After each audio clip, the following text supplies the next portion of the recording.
Listen, I read a lot of books, especially where fulfillment and happiness, purpose and meaning are concerned.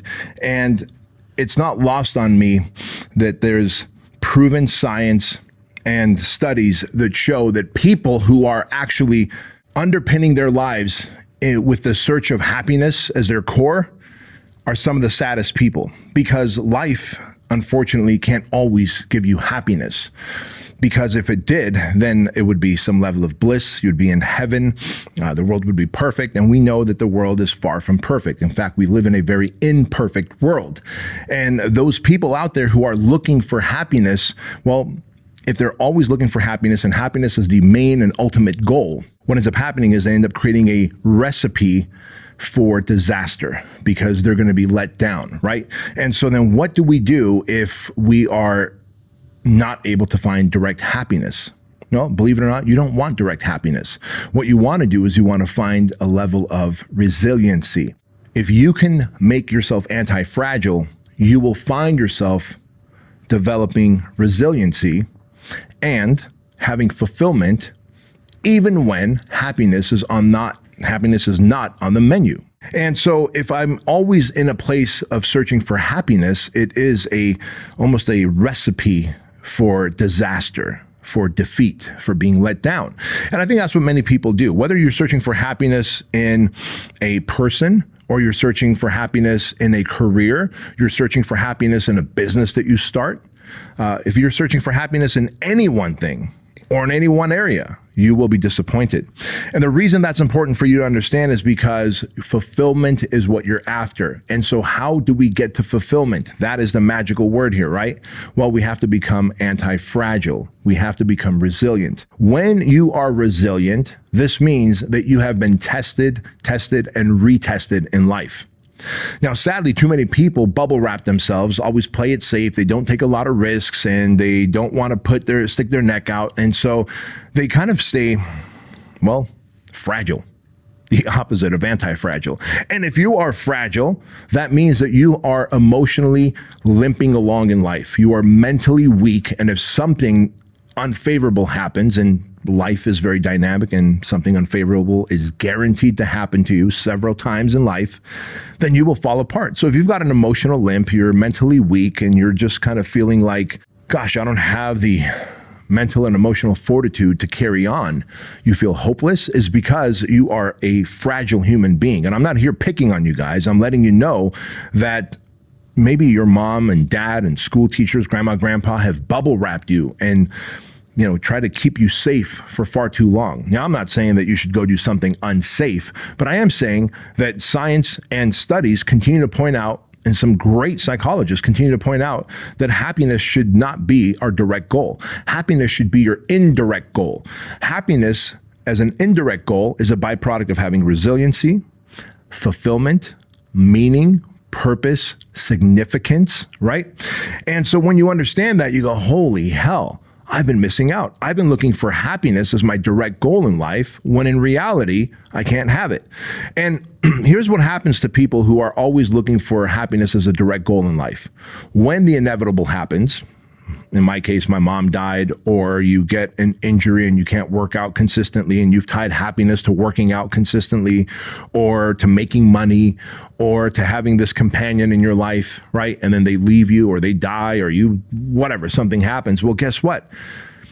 The people who have tied their happiness, like their state to direct happiness, they end up resorting to vices. Now they go to alcohol, food, weed, vape, pornography, television, food, anything that will mask the pain and keep them from having to experience the pain. When in reality, we know that to be anti-fragile means we must develop resiliency. And resiliency means we must be tested, broken and remended. Hey guys, quick interruption to the Bedros Keuilian show. I want to remind you about the Keuilian Wellness Shot. I created the Keuilian Wellness Shot because I wanted a product that was going to help you boost your immune system and fight off inflammation in your gut, in your joints, in your body, so that you are healthy, you don't get sick, and you live an awesome life. Keuilian Wellness Shots have these 9 ingredients that are going to absolutely help fight off inflammation and boost your immune system. Vitamin C, vitamin D, zinc, ginger, turmeric, echinacea, B12, cayenne pepper, and black pepper. And every single packet is checked for heavy metals because our ingredients are top quality and we use nothing but top quality because we cut no corners. So you can use my name, Bedros, at Trulian.com and get 50% off your Trulian Tribe subscription. You not only get 50% off your first order, you also get free shipping. You get a 30-day unconditional money-back guarantee so that if you don't like the product for some reason, which we have yet to meet anyone who don't like the product, we will give you your money back, no questions asked, and we will shake hands and part ways as friends. And of course, $1 of every order goes to Shriners Children's Hospital, which is a hospital system that I've been helping and supporting for over 12 years. They provide medical procedures, medical services, surgeries to children whose families can't afford these procedures. So go to Trulian.com, use code word Bedros, join the Trulian Tribe. You get 50% off your first order and then 20% off your recurring monthly orders after that.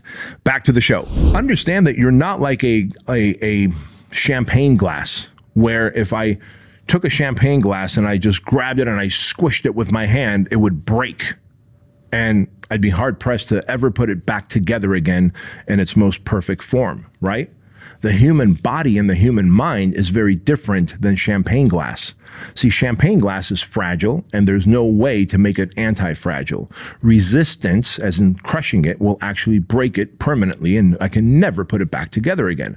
But the human body and the human mind and the human spirit and the human emotions are developed stronger, more resilient, more capable each time you deal with stress, trauma, adversity, setbacks, failure, loss, sadness. And so if you can actually develop this muscle of embracing adversity, hardship, sadness, and realizing that it serves as a purpose, it serves a purpose in your life, it serves as resistance to build your mental, emotional muscles, then you go, holy hell, this is an opportunity for me. And when you play life too safe, when you're always not taking the risk, not putting your neck out there, not creating the content, not going to the gym, not trying to deal with the stuff. Instead you're kind of burying your head in the sand and ignoring and avoiding the work that you need to do and hoping that this thing that's happening in your life, this disaster just goes away. That doesn't make you resilient anymore. That does the opposite. It makes you weak. It makes you fragile. It makes you soft emotionally, mentally, and physically. And each time you get weaker and softer, it's easier to then avoid the work and have a life of mediocrity, of like having an average life. And I share this with you because the people who play life safe end up regretting life in the long haul. I can't tell you how many times I see that in the YouTube comments when people go, oh man, this has been like an 8-year streak. And I was like, fuck, bro, like 8 years of hardship? Like no one's life should be that hard unless you avoided doing hard stuff and you became soft and fragile, and now you don't know how to cope with life. And that's really what it's about. It is about coping with life. There's a term that psychologists call PTG, post-traumatic growth. Now, we've all heard of post-traumatic disorder, right? PTSD. PTSD obviously is something happens, and now you have like this, post-traumatic stress disorder. Well, post-traumatic growth is after some traumatic event happens, adversity, hardship. And by the way, we create a traumatic event in our body all the time. When you go to the gym and you have a badass workout, like all of a sudden you're sore for the next 2 or 3 days, guess what that is? You have created trauma. You have created trauma. Post-traumatic growth then happens where your body begins to heal those muscles because you tore the muscles down in the gym. This is why you're sore. You've got microscopic tears in your muscles. If you're eating higher proteins, you're getting your carbs and fats in, you're getting rest, your body heals itself. Post-traumatic growth develops and you build stronger muscles. You have more resiliency in your tendons and ligaments, connective tissue. You have stronger bones over time. And that is a damn good thing, right? So if we know that post-traumatic growth happens in a gym, then we know that post-traumatic growth happens psychologically and mentally as well. If I deal with hardship in my business, if I deal with hardship in my relationships, and I actually face those hardships, go head on and not try and avoid them, escape from them using vices, hide from them, pretend they're not there. If I actually go head on and try and address those things, yes, initially it's post-traumatic stress, right? A post-traumatic issue, stress happens. But when I go to address them and work through them and heal through them, then it's post-traumatic growth. And that's what you're looking for. And so where are the areas that you want to focus on? I'm going to share that with you in just a moment. The areas that you want to focus on are spiritual, physical, intellectual, relational, and emotional, right?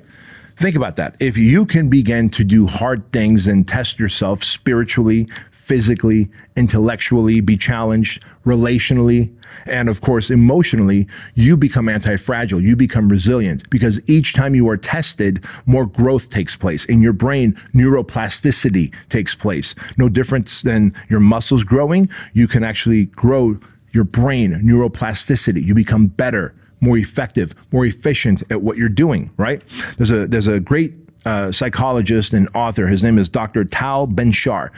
And Dr. Ben-Shahar literally made it his business to study happiness.